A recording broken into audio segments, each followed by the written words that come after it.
today's guest is known for spilling all of Disneyland's secrets with the side dish of dad jokes and really bad puns. Today, they are revealing some of Disneyland's holiday secrets. You won't want to miss this. You're listening to Castle Talk Radio. We're live on the airwaves with Becca and Jessica. Now let's jump into this week's episode. Today, we are welcoming Chris and Amanda from Provost Park Pass. Welcome. Hi. Hi. So we are so happy to have you guys here. Now, Chris and Amanda, their family, they're known for crazy Disney challenges, like every single Walt Disney World resort, staying at that in 1 month. That was a crazy one. But they're also known for revealing Disneyland secrets that you probably don't know, and a few you might. So before we get into today's podcast, where you're going to reveal some holiday secrets, tell everyone where they can find you. Absolutely, yeah. You could go on YouTube. It's a Park Pass on YouTube. Or you go to our Instagram. It's Provost Park Pass on Instagram. And either one, you can find us there and have some fun. Mostly to get the good secrets, though, you're going to want to go to YouTube on Park Pass. I mean, you do share some amazing, obvious Disneyland tips on Instagram, but those are some of my favorite. But definitely check out. And I have to say, I followed you guys for quite a while. I remember you doing cartwheels for Patreon in the park. Oh, yeah. And people would sign up for Patreon. Yes. I think you need to do that again because I don't think you could. I think you would not be able to complete it because you guys are so that would be now. a lot of not a lot of cartwheels. I don't know about that, but you could pull a hamstring. I could pull a hammy. Yeah, for sure. Well, I definitely want to introduce myself. If you are listening to the podcast because Provost Park Pass is here, I want you to know that I'm the unofficial photographer in the park. You may have seen me behind your camera because when I'm hanging out with Chris or Chris and Amanda, I love that nobody knows who I am. I'm like, fantastic. I will take a picture for you. And I am Jessica from the Happiest Blog on Earth, and I've probably taken your photo with Chris. I love that. I love that you mentioned that because that is true. I like that. Same. I've taken several people's photo with Chris because I'm like, oh, here, let me take it for you. And they think I'm just some random stranger that doesn't know who Chris is. And that they're like, that poor person, they're missing out on this photo op. And I'm like, yeah, no, I don't need a photo. I'm just kidding. But and I'm Becca. And on Instagram, you can find me at the Becca Robbins. And it's the same handle on YouTube, or it's Theme Park Tips Gal. So, all right, guys, we're just going to dive on in. It's the holiday season at Disneyland Resort, and we are going to reveal some secrets, right? Chris, are you ready?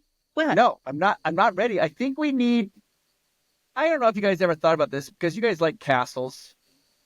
Yes. No, a tidy castle is a very neat fortress. Here we go. This is what we're here for. I felt like that seemed appropriate, so. That was very appropriate. Starting us off with the dad joke. Yeah. Okay. That's right. Okay, so when I think of Disneyland, the first thing I think of, which is kind of strange, is the Christmas trees. The reason I think of the Christmas trees first for Disneyland during the holidays is last year, I tried to count how many Christmas trees were in the whole resort. That was like an utter failure because I lost count, and there were so many, and so many of them. Do I count this one or not? Because normally this is here as a regular tree, and now they've got. So, anyways, but I heard you have some secrets about Christmas trees. Okay, first of all, I love that you tried to count everyone. That is a huge challenge, and I think you should try it again this year because now I'm curious. I want to know how many Christmas trees are at the Disneyland Resort, but the holiday season is so magical, and especially with the decorated Christmas trees, it really just adds to the ambiance and the feeling of the holidays at Disneyland. And they really put some hidden secrets and details into Christmas trees. I mean, it's Disney, right? Of course, even Christmas trees are going to have little hidden touches. Yeah, absolutely.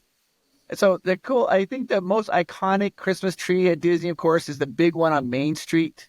There is a lot of cool history on that tree, though. So that tree, it was a real tree from 1955 all the way to 2007. They would cut down a real tree. So the first Christmas at Disneyland. Yeah, they had a tree. And then, but then starting in 2008, they started doing, it's a fake tree. But Disney was so worried about people, like they wanted to look real, that they actually took the pine needles of a real Christmas tree and they plaster cast them. So each pine needle is like a replica of a real plaster cast of a true pine needle. And it is a very authentic looking tree. It looks awesome. It's 60 feet tall. The star on top is 3 feet tall. But at the height, it just looks like it's like what? It looks like it's like 12 inches of that. But when you think about it, it's a 3-foot star. It is awesome. And I think there's some really cool things. Like it has like a bunch of candles on it. And I don't know why. And I've tried to find this out. Nobody seems to know for sure. But there are 101 candles on that tree. That sounds like 101 Dalmatians. That's the only reason I can think. I'm like, why 101? I mean, I don't know. It just seems like such a random number. But the only thing we can think of, Amanda's like, it's got to be for like maybe 101 Dalmatians. Because Disney doesn't seem to do things at random. There's a purpose behind everything. So there's got to be a reason why that there's 101 candles on it. Those are the larger candles. Man, yeah, there has to be. I've been trying to sit there and think about any other reason it could be, and I can't. So yeah. And it's cool. There's over 300 ornaments on it. It's awesome. And it's amazing. It's just so iconic. And one of my favorite things, if you never had a chance to be at Disney, at a certain point, they'll announce, okay, they're going to count down. They're like, okay, everybody, on the count of 3, say happy holidays. And they turn the light on the tree and it lights up perfectly. It's a really fun environment to be in. And I feel like it gets you into the Christmas spirit. That tree is definitely the star of the show at Disneyland, but there are different trees hidden throughout the different lands, and they're themed appropriately. And we haven't been to the holiday season yet this year, but in the past, they've had a cone tree by the Cozy Cone. Cars Land, he's so adorable. Adventureland by Jungle Cruise had a tree, and they had a little skipper's wheel for the star, and they had coconuts and bananas on it. Little things that you might miss if you just are quickly walking through the park. You have to stop and really search for those trees and search for the hidden details specific to each land. The hotels also go above and beyond with their Christmas trees. The Grand has a gorgeous Christmas tree. Yeah, and one of my favorite trees is actually at the Disneyland Hotel in the Fantasyland Tower. So, we actually did a video on all the different Christmas trees that are in downtown Disney and the hotels, and they're all decorated. There's some of them are decorated for daytime, and some are decorated for nighttime. So, like during the daytime ones, they pop during daytime, but at night they're really bright colors. Then at nighttime they don't pop as much. And the other trees are decorated. They look good during the daytime, but at nighttime they have these really intense bright lights. It's awesome. But one of my favorite trees is at the Fantasy Tower at Disney Hotel, and my mom told me about this when she was younger, a little girl. They had one. It was one of those tinsel trees. It was like those tinsels. And there's a little color wheel that spins behind a light. And it goes from red to green to blue to yellow. And that wheel spins and it illuminates the tree. And that one they have there is an actual, it's an authentic tree from the 1960s that they have there. It's not a replica. And it has that spinning wheel. You're watching it change. It's just a cool touch that Disney has. I remember those tinsel type of trees from my grandparents too. So that really fits with the iconic, nostalgic atmosphere of the Disneyland Hotel. Yeah, for sure. I love it. And then if you go to I'm curious because I haven't seen it, but in years past, it's the Pixar Place. Had a big tree. It was all decorated for surfing because their theme was surfing. They had Goofy in a Santa hat and a surfboard in front of it. I'm curious to see what they're going to do this year in that hotel. This year it'll be something different. Yeah, Pixar. It'll be totally new mostly. Yeah, it'll be a new tree. And another one is, will they have a new tree in Critter Bayou that used to be Critter Country? Now with Tiana's opening the same day as the holidays kicking off. Yeah, that is a great question. I'm really excited to see what they do. I bet they'll do something like jazz themed or Tiana themed or like the Critter blend in there. I'm really curious to see what they'll do. Yeah, little trumpets. Beads along the tree. It'll be great. Yum. Mardi Gras. Probably smell delicious. The whole trying to count the Christmas trees last year. Yeah. One of the hardest parts about that is when I went on It's a Small World Holiday and I was trying, because there's so many in there. But something I found in there, and I don't know if you noticed, maybe I'm revealing a secret, is Okay, I noticed that there is a partridge in a pear tree in the ride. So now I'm curious if all the 12 days of Christmas are represented. And so now I'm like, maybe they are. And so I'll have to put my clip on over this on YouTube. But in the Hawaiian section, there are pear trees with a partridge on the top. So there's a partridge in a pear tree. That's really interesting. The partridge in the pear tree. We'd love to see that. I've not seen the other 10 days. That'd be amazing. That's amazing. So yeah, they're 11 days. Homework. Yeah. Yes, we have homework this season because that's adorable. I think that's so cute. And it seems random that they would have just one day without the others. So all of us need to do some searching this year. One of my favorite things about the holiday version, though, It's a Small World, is the little Elvis that they have on the. There's a Lilo and Stitch, right? Yeah. And she's surfing on the surfboard, Lilo and Stitch. Well, just for the holiday version, there's like Elvis. They have a little Elvis like bobblehead on that surfboard, and he's like just there surfing. He's dressed up as like a Santa Claus. And the rest of the year, though, when he's not there, you can see the little magnet stand. They have that. There's a little metal plate there where they put them because it's a magnet that they put there to hold that. I love that little detail. Oh my gosh. I don't think I've noticed that. How have I not noticed that? How could you because not I was busy notice trying Elvis? to count. Yeah. I was busy trying to count trees. That's why. Yeah, for sure. Yeah. Well, I'm so glad you brought up Small World Holiday because Small World Holiday is huge at the Disneyland Resort. The Small World ride during the rest of the year is a lovely attraction. It's great for all ages. It's really great for accessibility, but it sometimes has a slower wait time. It's not a heavy hitter of an attraction. But when Christmas and the holidays roll around, it's huge. People go completely nuts for this attraction because it is so magical. And I feel like the Small World Holiday Edition is actually really huge for Disneyland because it paved the way for more attractions to receive a holiday overlay. What's really interesting is when these holiday overlays started to come to be and how important it is. They really started it with the Country Bears in 1984, and that was really successful. So then they said, okay, let's try this with Small World. And that was in 1997, which seems like a long time ago. If it wasn't for how popular It's a Small World holiday overlay is, we never would have got the Haunted Mansion. So what happened is that it was so popular that the Disney Imagineers are like, well, what else can we do? And paved the way for the holiday overlay of the Haunted Mansion, which is their most successful holiday overlay. So we owe a lot to the Small World. It really paved the way, and they take a lot of care and detail into that attraction. There are 50,000 lights that they hand screw on to the facade of the Small World attraction. 50,000. And it's really cool if you go up and you're watching the lights, you'll notice that some are blinking and some are solid. So the white colors are the solid ones. They don't blink. And then the white ones blink. Like they twinkle. Yeah, they twinkle. Color ones are solid. Yeah. And then it's interesting also because we go around during the summertime on the facade. If you look, you can see the cord of where the lights go. But they take out each light bulb. And so that way when they put the light bulbs in, they all work. So there's no burned out light bulbs on it. And it's only the white ones or the twinkling ones. My favorite detail about the It's Small World holiday overlay, it's the only time that It's Small World has a hidden Mickey. So hidden Mickeys weren't really a thing when they were doing It's a Small World. They never put a hidden Mickey inside It's a Small World. But on the holiday overlay, outside of the facade, you got that smiling face that goes back and forth, like the ticking clock. They put a little Santa hat on top of that clock. And if there's like a fringe, that little white fringe that goes around, on that fringe, there is a hidden Mickey. It's a 3D circle, a little hidden Mickey. It's the only time that attraction has a hidden Mickey.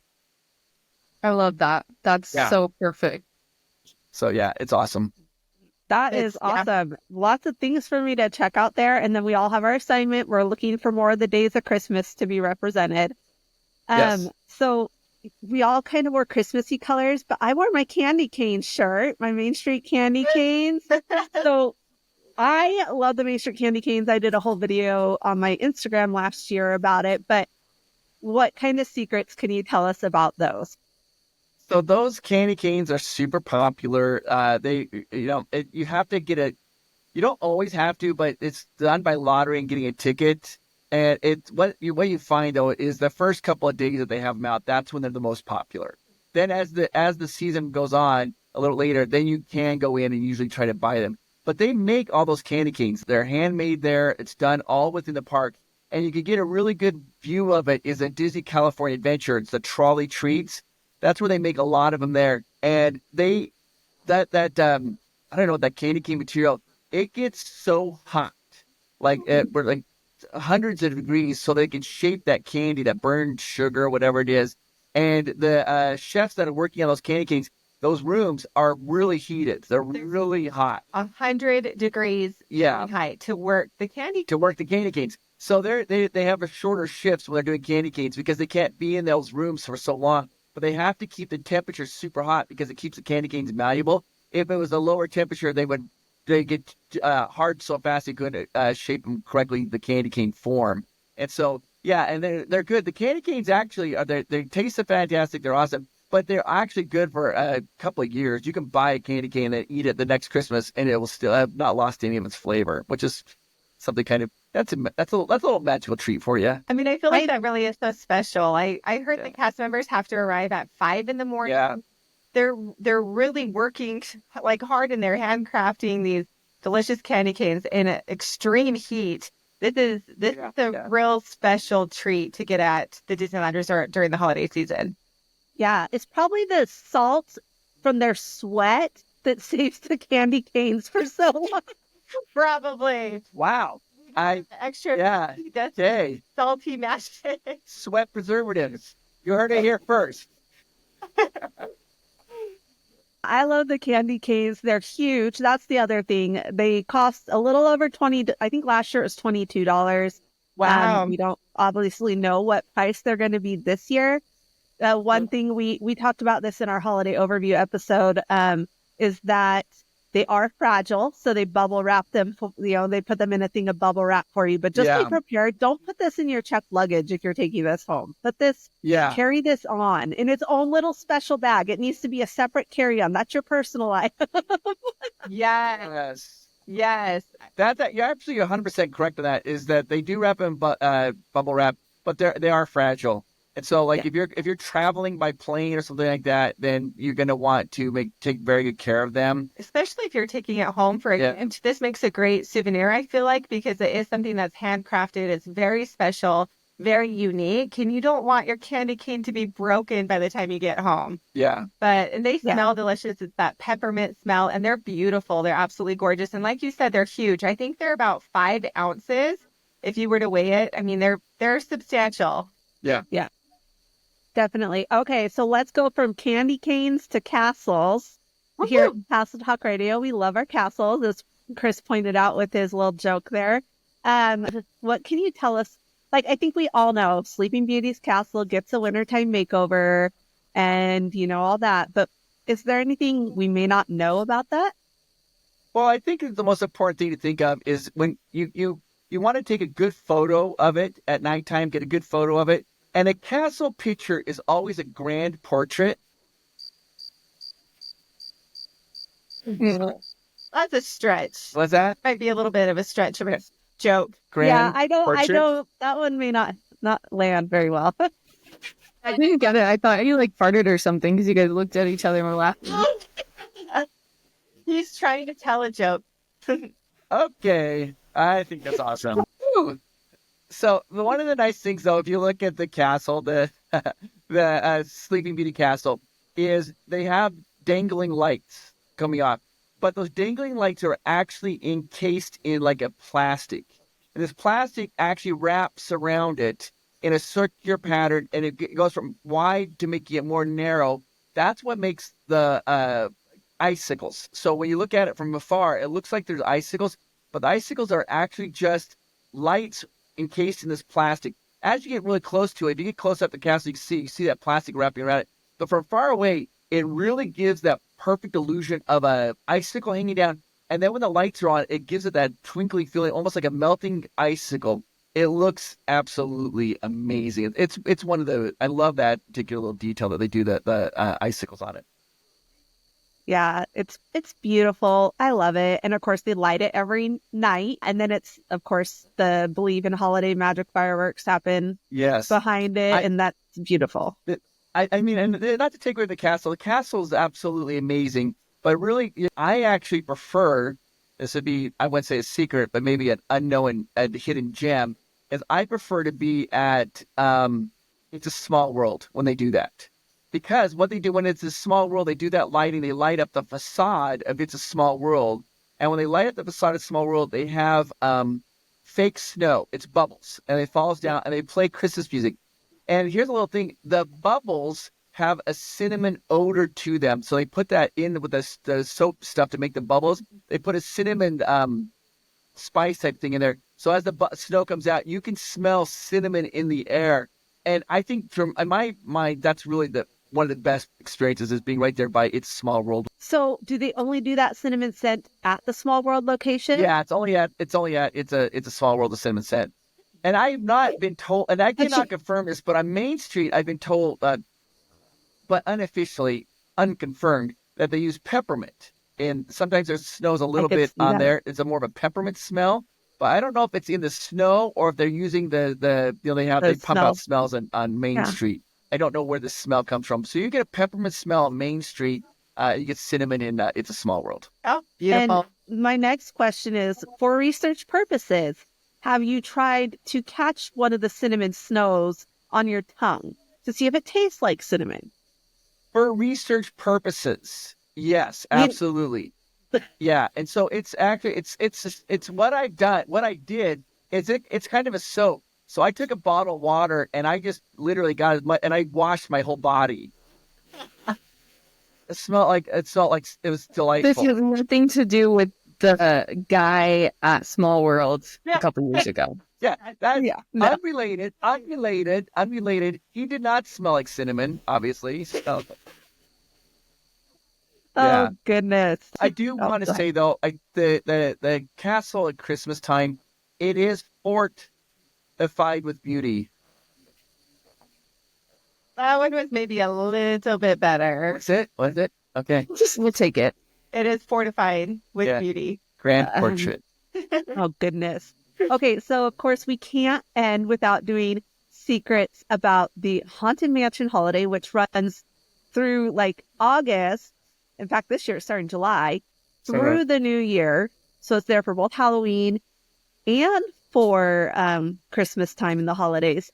One thing I have to say is it opened the same year I got married for the first time. That was the first year it happened. And we went to Disneyland.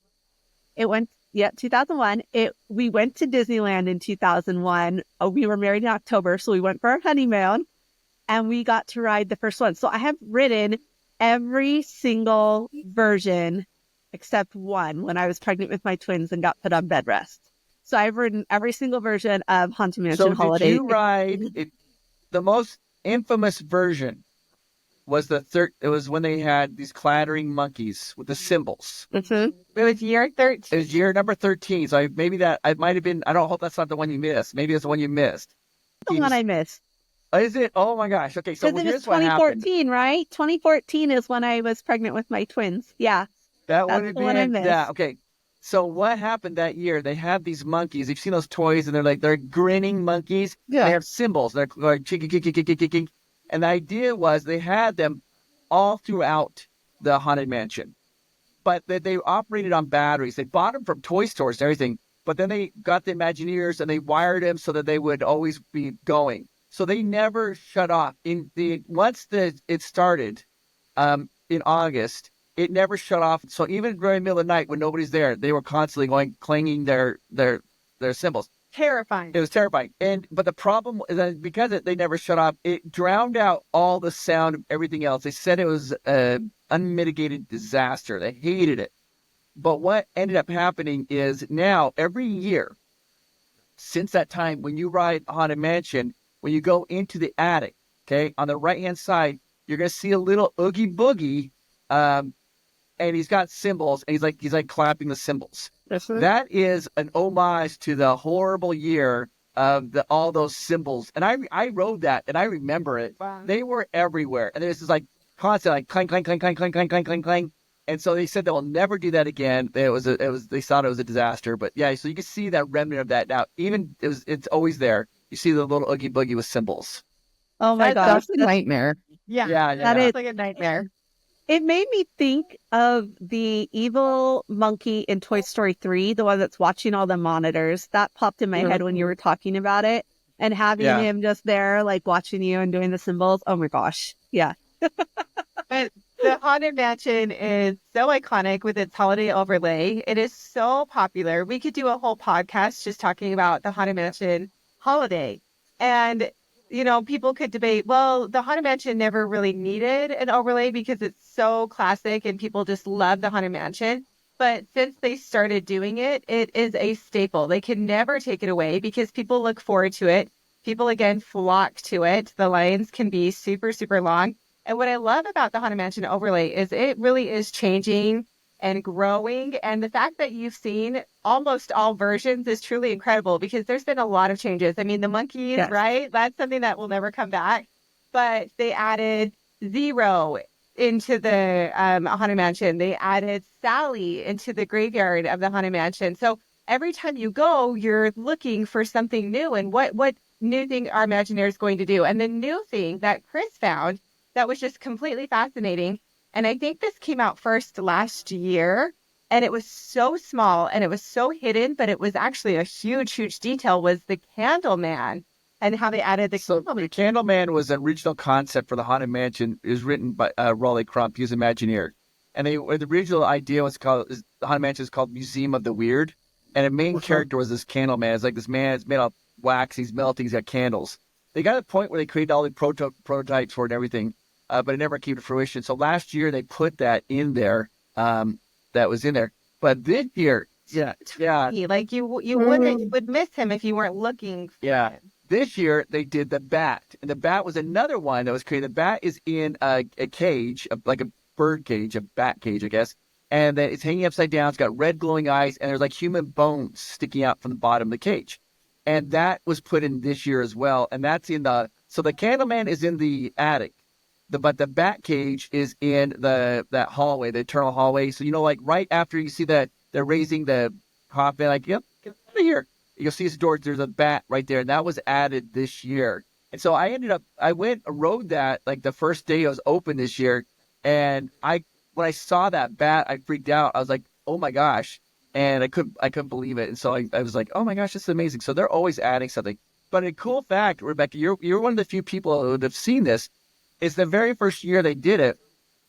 The Imagineers hand wrapped all the presents. Every present in the Haunted Mansion was hand wrapped, and that took them so much time to do because it needed to look nice. It couldn't be crinkly, and so a lot of the Disney Imagineers they slept there. They were there working, and they were just wrapping paper.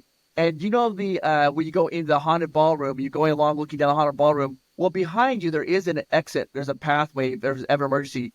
And that pathway is where the Imagineers were just sitting there wrapping presents the entire time as people were going by to get ready for it. Because it was crazy. They had all their stuff there. But they don't wrap presents anymore. Now everything is like silk screened on boxes so that they could just save time. It would be amazing to sleep over in the Haunted Mansion. Can you imagine? That is a dream for so many people. Yeah. Like, I'm shocked this isn't, I'm shocked sleeping in the Haunted Mansion hasn't become like an annual, like, ticketed event because I'm sure that people, people pay for everything. They would pay whatever. They would sell their houses. They would sell cars. They would do whatever they needed to do to sleep over in the Haunted Mansion. It would be huge. Yeah. And the Haunted Mansion has been absolutely huge. And another thing, though, this was the very first time when they did this that they had cross-department collaboration. So this is huge because another huge part of the Haunted Mansion, it's the gingerbread house, right? This huge gingerbread house in the ballroom scene, and it smells amazing, and it's over the top, and it's just absolutely incredible. So what they had to do is blend the culinary department to create the gingerbread houses and the Imagineers. So the Imagineers would normally, what they would do is they normally would just create a fake gingerbread house. But they got an idea, like, we want a real gingerbread house. So they had to go to the culinary department and ask them, say, can you cook this and do all this? And now we kind of smile, laugh at it. But back then, this is a very big deal. Departments did not have that cross collaboration. So they did that gingerbread house, and the Imagineers who were working on it, they thought that would never happen again. So they saved that gingerbread house and they put it in the attic of the Haunted Mansion. They tried to save it just so they could reuse it. Because they didn't think they'd ever get permission to use them again. Together. But what happened is, since it was up there, what loves gingerbread? Bees. And so what happened is they had an Massive infestation of bees. Bees come and try to make their homes in the gingerbread. The ride actually got shut down for a little while to clear out the bees. But I feel like that is actually beneficial to all of us, because now we get a new gingerbread house every year. The culinary department can create and bake and put together a new design, a new house for us. And that's so fun to see when you go in there. And what is the gingerbread house going to look like? That's like one of the big things. And they still work at the culinary department. They tell them, and it's a true gingerbread house. It's all the flour and eggs, and they go down, they bake it, they make it, they ice it. So that display, that gingerbread house, that's all from the culinary department. They're the ones that do that. That's the whole thing is theirs. It's awesome that they were able to work together. But another thing that people are very distracted watching the gingerbread house, but you also have to look behind the gingerbread house, because the doors are open to the library, and that's only during the holiday season. Yeah, it's between the portraits where the men are shooting at each other. Well, between those portraits a little bit lower, there's some closed doors. Those doors are always closed. But during the holiday version, those doors are open, and it leads into a light. They call it a library, but you can see a tree in there. The tree is spinning. Books. Yeah, the tree's made of books, and it's spinning. It's the only time those doors are ever opened. Oh, wow. So I have to tell you guys, in that ballroom, Jessica and I both have this same dream of being in the ballroom when they're assembling that gingerbread house. Yes. I can't even imagine them, don't drop it, don't drop it. Yeah. Stressful. Okay. Well, I have one, and you probably know this, Chris. So if you know it, finish it. In the attic, there's lots of lists and presents with names on them. Do you know what the significance of those names are? Oh, a lot of those that are the Disney Imagineers who worked on the original project are there. And one of Vincent was one of the main guys that worked on it. He's on the naughty list. Oh. And so they always tease him because he was put on the naughty list. Yes, absolutely. Yeah. It's also some of their family members too. Some of their family members are people that they really like. But yeah, it's the Disney Imagineers. Now, as we wrap up today, we have a holiday gift for you. The holidays are full of really highs and lows, and we're just so happy to be here today with the Provost.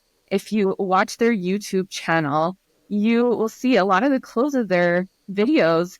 There is just a message to the viewers and the listeners, and we would love for you guys to give that gift. Give us a little positive energy and message to those that are with us today. Oh, yeah, absolutely. Absolutely. Thank you so much. It's something we like to do. I feel like the world sometimes feels a little unbalanced. There's a lot of negativity, and we want to put positive. I just don't people think they hear positive messages enough. So I just want to say this. I know that this is coming out during the holiday time. And I think that during the holiday times, it's wonderful. As a kid, I loved the holidays so much. And I remember my mom told me, she's like, that sometimes the holidays is really difficult for some people. It's hard. And as a child, I couldn't even fathom that. I'm like, what are you talking about? You get presents. There's like all these wonderful treats to eat. But as I've gotten older, I've realized that it is hard because there's sometimes we miss our loved ones. Sometimes we feel lonely or I feel a little sad. And I just want you to know, if you're listening to this right now, that you are amazing. You are awesome, and you are unique, and you are special. And it doesn't matter what's going on in your life. Things will get better. And when you're going through something difficult, it feels like it's going to be that way forever, but it ebbs and flows, and things will start to turn out, and will start to get better. And I want you to know how amazing you are. You are unique, and you are special. And if you're having a hard time during the holiday season, if you are feeling lonely, just know you have a friend in all of us and our love and shared interests of Disney, and we are here for you. They're our little corner of this earth.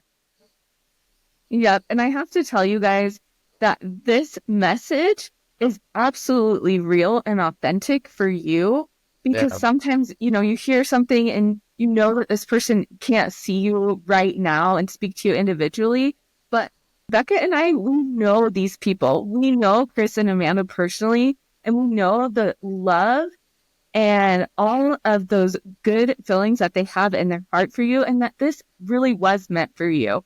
So rewind, just hit backspace for 30 seconds and listen to it again and listen to it and know that that is for you. Yeah. And allow yourself to accept that, because we just love that positivity that you guys generate. And it's one of the reasons why we wanted to have you here. And we're so grateful to celebrate the holidays at Disneyland Resort with you, Provost Park Pass. Oh, thank you so much. Thank you so much. Well, we love you guys. Yeah. And I feel like that last comment, Jessica, that was very moat evading. What is motivating? Castle Motivating? Moat like the motivating. No? Okay, And on that's that fine. note, we'll see you guys real soon. Bye-bye.